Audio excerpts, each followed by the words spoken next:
Hello. Okay, so for my final presentation, I'm going to be talking about the abdominal and digestive anatomy lab. So these are the salivary glands.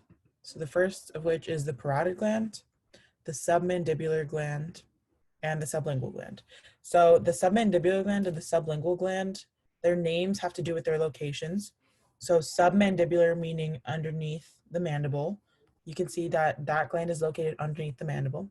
And then sublingual meaning underneath the tongue. You can also see that that gland is located underneath our tongue. Next, we're looking at an anterior image of our organs. First of which is the liver. The gallbladder is next. The stomach, and then posterior to the stomach is the spleen, and you can't see it in this image, but it's there, and the pancreas. So now we're going to be moving through all of the organs as if you're a piece of food that's being digested. So the first of three parts of the small intestine that the food will be entering after passing through the stomach is the duodenum. Next is the jejunum, and the last part of the small intestine is the ileum. From there, we're going to be talking about the appendix that's connected to the cecum. And then from there, you go into the large intestine. The first part is the ascending colon. Next is the transverse colon, and then the descending colon, which then is moving through the rectum towards the anus to be excreted into the toilet. So now we're looking at an image, again, another anterior view of a body. And you can see that's divided into four quadrants, the right and left upper quadrant, and then the right and left lower quadrants. And a surface landmark that helps distinguish where to divide the body into these quadrants is the belly button. So located inferior to the belly button is the small intestine, specifically the jejunum. So a major organ that's located in the right upper quadrant for the most part is the liver and also the gallbladder. And then in the left upper quadrant is the stomach and the spleen. So now we're going to be looking at the three major organs that come into contact with the inferior part of the diaphragm that's indicated by that black line, which are the liver, spleen, and stomach.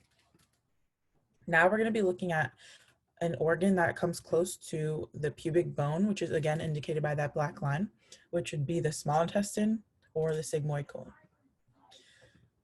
So now we're going to see that in this anterior image of the kidneys, the left kidney is higher than the right kidney. And on the right side of our body is the liver, which is a large organ, which then causes that kidney to have to be a little lower because there's not enough space for it to be at an equal level from the left kidney. So now we're going to be seeing a coronal cross section. So you can see the liver, the stomach, which is an open space, the small intestine, which you can see the villi, and the large intestine. Again, you can see a piece of fecal matter, so that helps indicate it's the large intestine. And lastly, the spleen. Next, we're looking at a female sagittal cross section. So you can see the liver and you can see the lobes of the liver.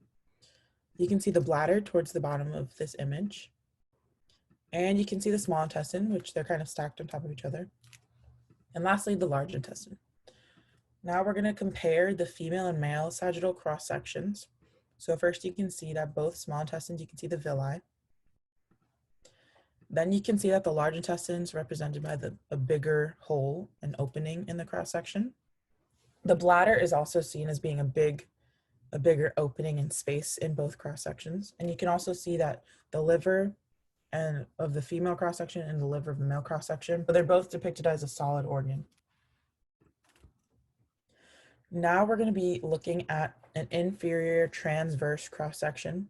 So that means that you would be looking from the feet towards someone's head.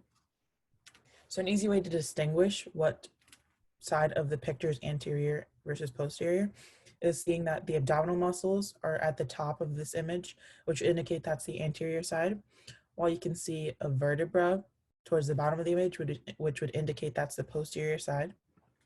So then you can see the small intestine, and you can also see the villi again. You can see the large intestine, and you can also see the kidneys. So now a way to distinguish between these two major blood vessels towards the center of the image are that arteries have a thicker wall and veins have a thinner wall. So the blood vessel towards the left is the abdominal aorta, while the blood vessel towards the right is the inferior vena cava. So another inferior transverse cross-section is shown, and you can see the liver, and you can also see the lobes of the liver. You can see the gallbladder, which is located underneath the liver. You can see the stomach, and you can kind of see the rugae of the stomach in this cross-section. The spleen, the pancreas, and the kidney.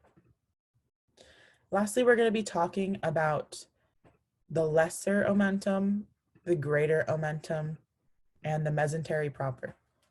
So the lesser and greater omentum hold the stomach in place, and the lesser omentum is connected to the lesser curvature of the stomach, while the greater omentum is connected to the greater curvature of the stomach. The mesentery proper holds the small intestines in place, and you can expect to find the superior mesenteric artery, the superior mesenteric vein, and the vagus nerve all in the mesentery proper. Thanks for watching. This is the end of my presentation, and I hope you have a good summer.